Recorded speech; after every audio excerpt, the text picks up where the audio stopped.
Hello again, baseball fans, and welcome back in from BaltimoreBaseball.com. I'm Steve Cockey, thanking you for joining us here on the latest in our video series here on the site. It's been a little while, but we'll try to get back on these a little more regularly as the season and maybe postseason and then certainly off-season goes on here in Birdland. So we're going to break down the Orioles for you in a couple different aspects here on the 23rd of June as they sit in first place atop the American League East. And in to join us and break it down and talk about it as only he can, live from lovely York, Pennsylvania, is Mr. Dan Connolly. Dan, how are you? Good, Steve. How are you? Doing well, thanks, Dan. So let's start off with Ubaldo. We have to begin there, I would say. Wednesday night against the Padres, he gave the Orioles what they needed: a quality start, 2 earned over 6 innings of work. He had some struggles. He walked 4, didn't execute a pitch out. Manager Buck Showalter certainly mentioned all of these in the post-game press conference, so it wasn't overly glowing. But at the same time, he gave the Orioles again what they needed: a competent start from one of the members of the rotation, at least currently he is.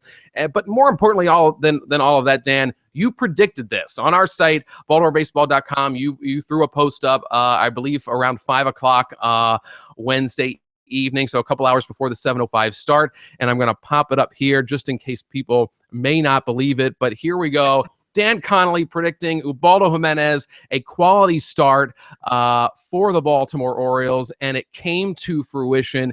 Dan Connolly, what made you think, after Ubaldo has struggled so mightily, really even going back to the second half of last season, what made you think that this was a possibility for the Orioles? Well, first of all, I'd like you to refer to me as Nostradamus from here on out, if you will. Sure. Honestly, I joked about it being a big limb that I was crawling out on, and that I was going to possibly crack. But honestly, I don't think it was really that much of a stretch for several reasons. One, this guy, and I understand his ERA was over 7. I understand that he has not pitched well this year and much of 2014. But this guy is a major league starter, and he's been in the majors for 9 seasons. He's had a lot of success. He's a very proud guy, and he's a nice man. He's a good guy, but he's a very proud guy. And he was taken out of the rotation, and it was deserved. He deserved to go out of the rotation. But then he gets a chance to go back in, and it really wasn't deserved to go back in, Steve. I mean, he had 1 relief appearance, and it was a disaster. He gave up 5 runs and 2 1/3. And so, but he gets the chance to go back in. And I mean, he understands that his back is against the wall, and the human nature of it, if you're a proud person, if you're a talented person, is you give your best effort. You focus as much as you possibly can. This means a whole lot to Ubaldo. And so therefore, he was coming there to do his very best. And not that he doesn't always, but I mean, his back was up against the wall here. Secondly, it was the San Diego Padres. And I understand that they were hitting better this month than they had in the first 2 months. And I understand they scored 10 runs the day before. But, Steve, that's not a good offense. And John Jay, who's one of their better players, he was not in there. Norris wasn't in there last night on Wednesday night. And Ubaldo has had a lot of success against the Padres in the past. He was, I think, 10 of his 14 starts, or going into that, 9 of his 13 starts against the Padres were quality starts. So he knew he had success. So he had some confidence in that manner. So I just thought it all kind of worked together that he would have a good outing. And I mean, I like to pat myself on the back and joke about it and stuff, but it really seemed to me like it was going to happen, that he was going to have a good one because he needed to. They needed him to. If he had another disaster, what a disaster it would have been.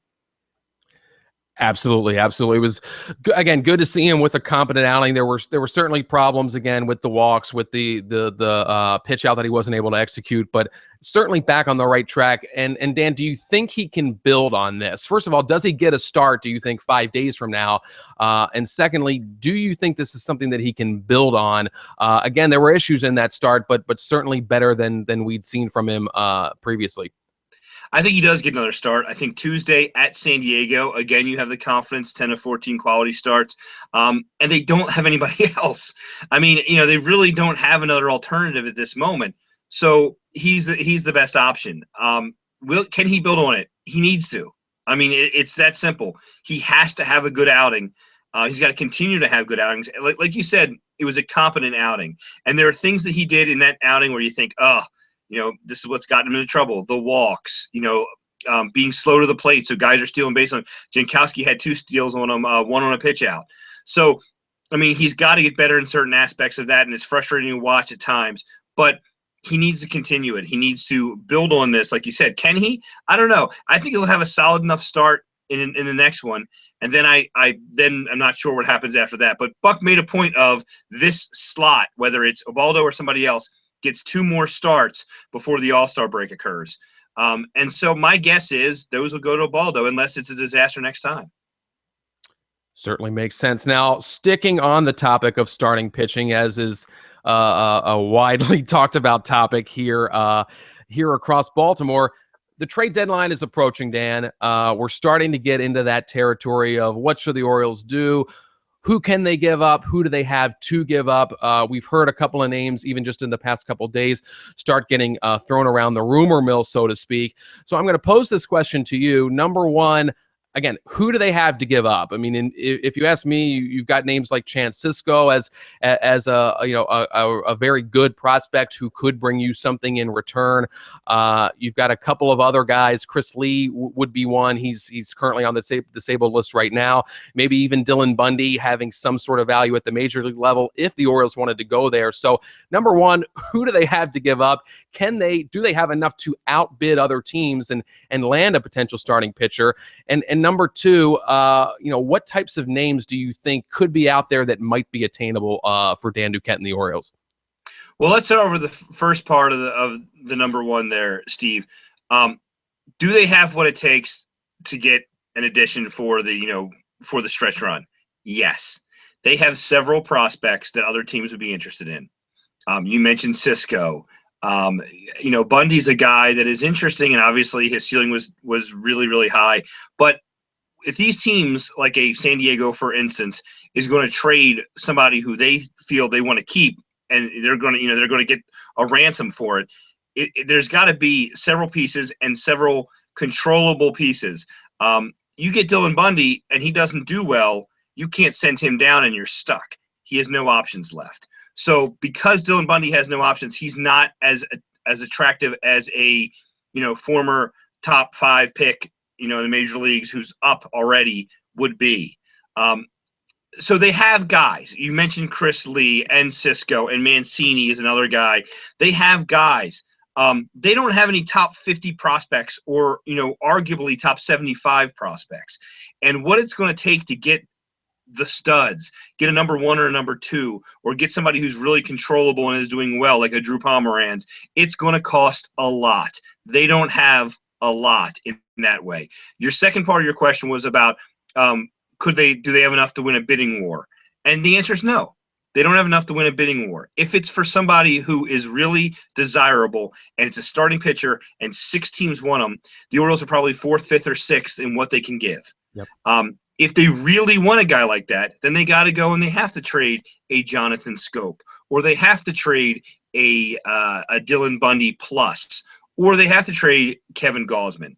And the Orioles don't want to do that. They don't want to give up Schoop and Gausman. I mean, they're parts of the future right now, and they're controllable. So you have to look at it that way. The only other thing is there a guy out there, Sonny Gray's name's been mentioned, who is going to either has a big contract, or is going to be, getting a big contract soon through arbitration or whatever, and the Orioles will take a lot of that money and give up guys. That's a possibility. But again, those guys there's going to be a lot of competition for them, and the Orioles probably can't do the competition. My point, and I was on radio earlier today, my point on this is, under the Dan Duquette regime, name the guy who was super. How many times have they had winning a bidding war in a trade in July? And the answer for that is one, and that would be the Andrew Miller, the trade that sent Eduardo Rodriguez over. They don't have Eduardo Rodriguez anymore, or a type of Eduardo Rodriguez with Harvey hurt. And Chris Lee, obviously you mentioned him and he's on the DL right now, but he wasn't in the top 30 prospects, Steve, for the Houston Astros 2 years ago. And now he's number 6 in the Orioles, and we're acting like he is he's Lucas Giolito. He's not. So, will he be a really good pitcher? He possibly could. but you've got to be smart about this. And so the other part of your whole question is what names are out there. And any left-hander who's breathing, who's on a team that's not very good, is going to be mentioned with the Orioles in the next 5 weeks. I promise you that. And they should be, because the Orioles will have interest in all of those guys. And can they go out and get, wait for it, can they get Scott Feldman, Scott Feldman? Yes. And that costs, as we know, Jake Arrieta and Pedro Strop. But they don't even have a Jake Arrieta, a top prospect who failed and was then AAA. They really don't even have that guy right now. Maybe Mike Wright, but he doesn't have the same ceiling. So, it's going to be tough. I do believe they'll make a deal. I believe they might end up fortifying their bullpen more so than the starting spot because, it's so hard to get those rotation guys. Or I could see them getting a secondary type rotation guy. De La Rosa is a possibility because his name's always seems to be floating out there, and the Orioles have had some interest. Obviously Pomeranz and Liriano's name was out there. Liriano's owed a whole lot of money, but the Orioles will have some interest in those guys. They're probably not going to be able to afford them. Period. Let me put it to you this way, Dan, just to keep on this topic for another minute longer. More of an opinion thing here, but if it were you in this situation, would you go ahead and dip into the farm system again for the next middle to back end of the rotation type? Again, another Scott Feldman, that type of pitcher that you named. Again, the Orioles have done this for a number of years now over the Dan Duquette era. It certainly worked. We've seen both ways. It certainly worked in the Andrew Miller instance. It didn't necessarily work as well with Feldman. It didn't work last year with Parra. So to close out this topic here, if it were you, would you be willing to take that risk? Is it enough of a pot of gold at the end of the rainbow, so to speak, in terms of making the playoffs or potentially winning this division again, to go back down into the farm system and say a Chance Sisco, a Trey Mancini, some combination of these guys to ship them out once again? It really depends on what you're getting back. I mean, it really has to depend on what you're getting back. And frankly, Chance Sisco, I would probably see no on, unless you're getting a guy who is going to be with you for a while, or is a number 2 or number 3 starter. And again, I don't think Sisco and a couple others necessarily get you that guy, but maybe they do. I mean, I don't know. It depends on what another organization thinks of Sisco. He's a catcher and he can hit, so certainly that is something that is intriguing to teams. But a lot of it for me, Steve, depends upon what the rest of the rotation does for the next 3 or 4 weeks. It has not been very good, but Kevin Gausman should be better. You don't know what you have in Tyler Wilson. You don't know right now what you have in Gallardo. And God knows we don't know what we have in Ubaldo, but we won't 5 days from now and 10 days from now and 15 days from now because he's so inconsistent. But it looks to me right now this rotation needs a bump. But how much is that bump going to cost? And it really depends on who the guy is. If it's Sisco, no. If it's Mancini or Walker and you're kind of set it at first base, then maybe, depending on who it is. But again, no one thought much of Zach Davies last year when the Orioles, he was an under-the-radar guy kind of like Tyler Wilson, and he's pitching pretty well, and he's certainly somebody the Orioles could use. So, he's certainly in the same conversation as Wright and Wilson. So, I don't know. It depends on what you can get. Yes, you got to roll the dice, but you got to make sure it's a smart roll. A tough decision for sure, Dan. To close things out here, you mentioned John Schoop in the last question about even a potential trade if you were really looking to bring in somebody big, and he's been on a hot streak. We know that for sure. He batted third on Wednesday for the first time in his career, and he responded to that as well. He went 2 for 3 with a walk and a double. The OPS over 800 at this point. He's batting .285. Tied for third on the team in RBIs with 42, 12 homers. But at the same time, this is a guy, and I've been critical of him in the past and wondering how high the ceiling is. He doesn't draw many walks. He doesn't have the best plate discipline. That's certainly an area for him to work on. Just a .316 on base percentage to go with that .285 average.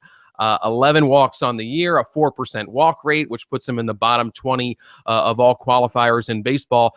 So we'll close this out, Dan, with your thoughts on Jonathan Schoop. Again, he's only 24 years old. He's got the rocket arm. He's got the power. He's got the defensive capabilities. What is the ceiling for this guy? Do we kind of have what we're going to get out of him, or do you think, hey, somebody who's hitting with this much authority at age 24, the sky's kind of the limit for him in terms of potential of him continuing to grow and get better over the next 3-4 years?